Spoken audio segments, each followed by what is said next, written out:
Hi, this is Mike with Mountpac. Thanks for joining today. Um, I'm going to be removing my engine from my Karmann Ghia today. Volkswagen Karmann Ghia. It's a type, well, I don't know what a type Karmann Ghia is. Sorry about that. But it's a upright engine, Volkswagen, air cooled, and you'll see it's a little different because three of the nuts and bolts were gone. It was only held up by one bolt, which was eh, tells me that it was never ran actually in the car. But anyway, don't forget to like and subscribe to my channel, and I hope you learned something today. And I'm going to be probably removing an engine later on and videotaping it. I need to swap out my Sunbug engine, so I'll put that on video. And well, you don't want to hear about me or hear me talk. Let's get started with the engine pull.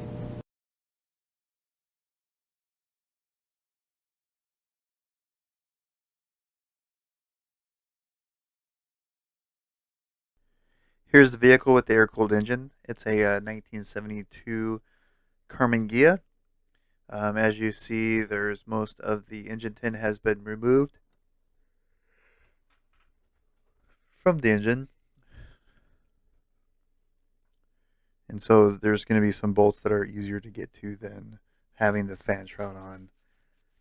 So what's nice about the Karmann Ghia, I was able to take off the fan shroud and everything. If it's in a bug, it's really more difficult to do that. Okay, so the first thing you want to do before you start removing the bolts and everything is first thing you take all the electrical wires off of the engine.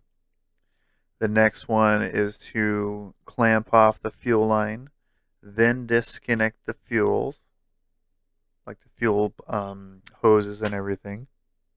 Or you could wait until when you pull it. Sometimes it's easy that way, other times not. And then after you disconnect the electrical, fuel, you go underneath the engine. That's what I'm doing right now, making sure anything underneath the engine is removed. I usually do that first before the upper bolts or engine components. Um, so underneath the engine, there's two 17 millimeter nuts that are on studs from the engine.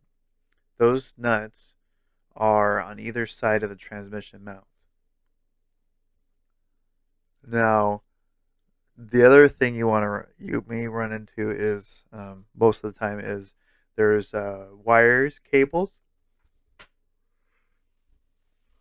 that go to a like a barrel nut with a 8 millimeter head on it, and so you want to loosen those up and keep those because those are sometimes hard to come by, and make sure that you um, are able to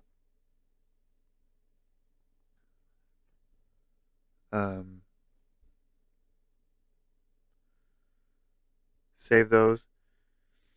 And also there is the heater channel, or oftentimes the heat exchangers has a hose that goes off of that into the compartment, the passenger compartment, so you can heat up the car. Now I actually made like a cart out of 2x6 material, and I designed it so I can actually put my jack. It fits in between my jack, and I can lift it up with my jack and not have to hurt the engine or do anything else.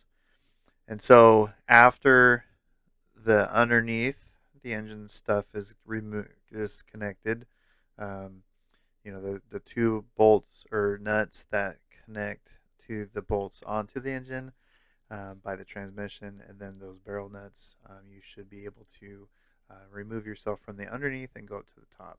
And so before I start undoing the nuts and bolts or whatever on top, I make sure put the jack underneath the engine and stabilize it before I start removing things. Oh, and another thing to keep in mind is the bolt that's behind the upper driver's side bolt. It's on a doghouse. There's a bolt that you have to get from underneath and remove that.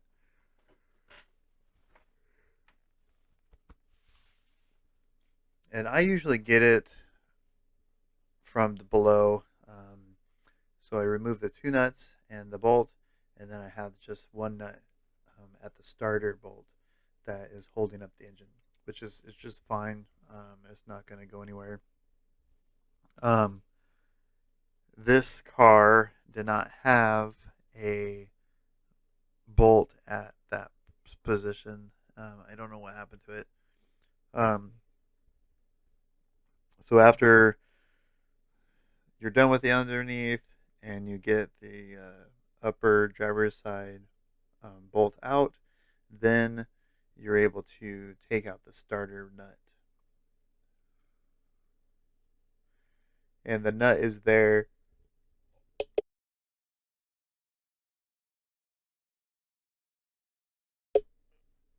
both on dog house and regular fan shrouds. And the bolt behind the fan shroud is rather difficult to um, get to. So oftentimes I'm doing it through not looking at the bolt. I just do it by feel and knowing kind of where it is.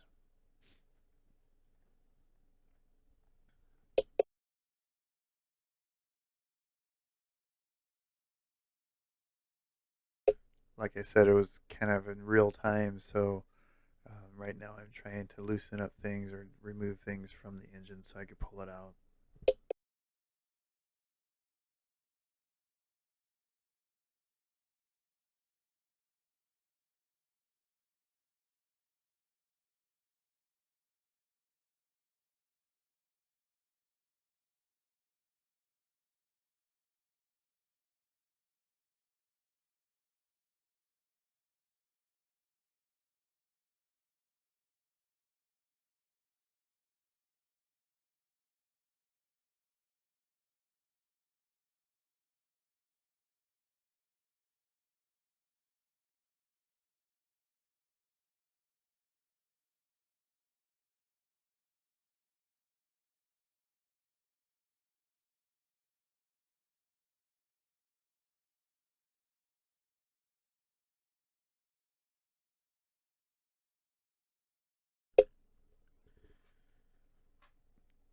So a couple of things to keep in mind is that um, the pulling of the engine isn't too difficult.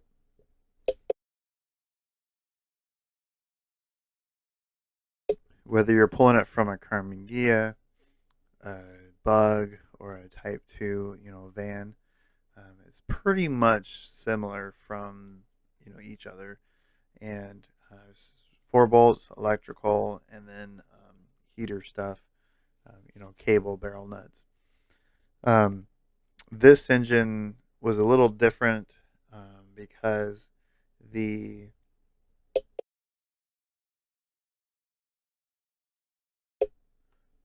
upper driver's side bolt wasn't there, and they had different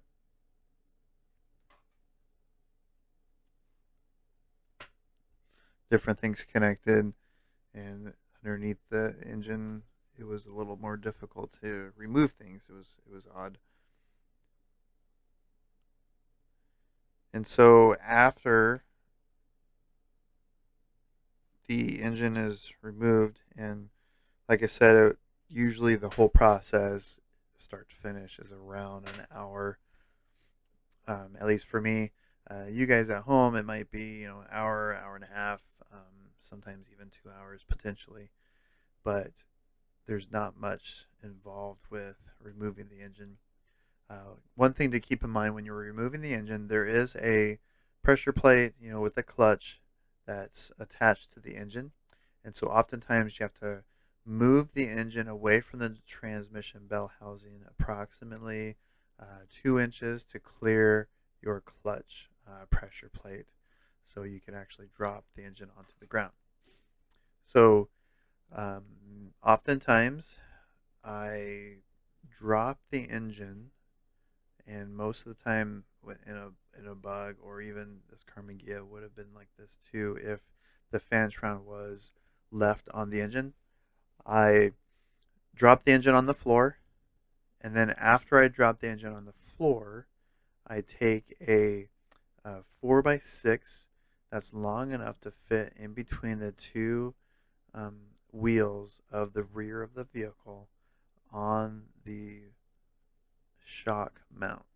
And then I take my jack and jack up the car, and just that little, the position of it, and that little 4 inches or so on top of the jack is enough clearance that you can lift up the back of your car and then roll the engine out from the car.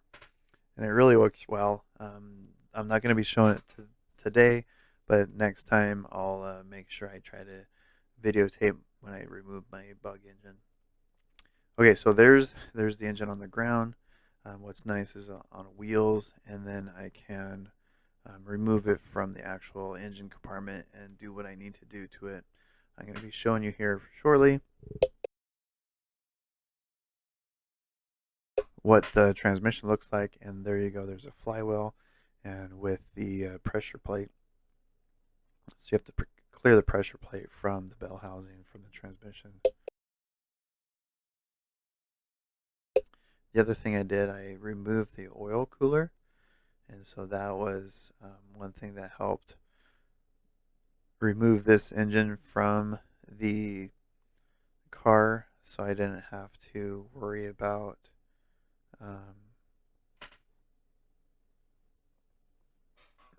pulling the engine from this car. So there you go. There's the type. I'm not sure what a type Karmann Ghia is, but air-cooled engine removed from the vehicle. Thanks for joining me today, and I hope your engine goes well and everything runs smoothly. If you have any questions, please comment below, and I'll try to get back to them as soon as possible. Thanks so much for joining, and don't forget to like and subscribe to my channel and look for other videos that are coming out. Thank you, and have a great day.